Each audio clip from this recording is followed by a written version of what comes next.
అబ్బా! అయ్యప్ప స్వామి ప్రసాదం ఎంత కమ్మగుంటదోల్లా. ఏమేం కలుపుతారో, ఎట్లా తయారు చేస్తారో గానీ, నాకైతే ఎంత తిన్నా బుద్ధి తీరది.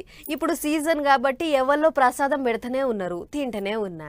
అయినా గానీ మొఖం కొడతలేదు నాకైతే. మొన్న మా పక్కింటోళ్ళు గూడా పొయ్యిర్రు శబరికి. ఎక్కువ తక్కువ ప్రసాదం డబ్బాలు దెమ్మని పైసలు గూడా ఇచ్చిన. కానీ నా ఆశ నిరాశ అయ్యేటట్టున్నది. ఎందుకంటే ఇగో మండలం రోజులు మాలేసుకుంటారు. శబరికి పోయి ఆ అయ్యప్ప స్వామి దర్శనం చేసుకుంటారు. అందరికీ వంచనీకి అరవన ప్రసాదం డబ్బాలు పట్టుకొని ఎవళ్ళ ఊరి మోకాన వాళ్ళు పోతుంటారు భక్తులు. కానీ ఇప్పుడు ఎంతో పేరు పోయిన ఆ అయ్యప్ప స్వామి ప్రసాదం అందరికీ దొరికేటట్టు లేదు. మంది ఎక్కువైతే మజ్జిగ పలచబడ్డట్టు శబరికి పోయే స్వాములు ఎక్కువయ్యేటాళ్లకు అరవన ప్రసాదానికి కటకటొచ్చింది. ఒక్కో భక్తునికి 2 డబ్బాలకు మించి ప్రసాదం ఇయ్యమన్నట్టు చెప్తుర్రు అయ్యప్ప స్వామి గుడి పెద్దలు.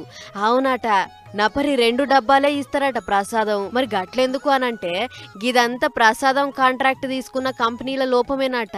ప్రసాదం తయారు చేయనీకే పోయిన నెలలనే 2 కంపెనీలకు కాంట్రాక్ట్ ఇచ్చిర్రట గుడి పెద్దలు. కానీ అవసరం ఉన్నన్ని డబ్బాలు తయారు చేస్తలేవట ఇప్పుడు ఆ కంపెనీలు.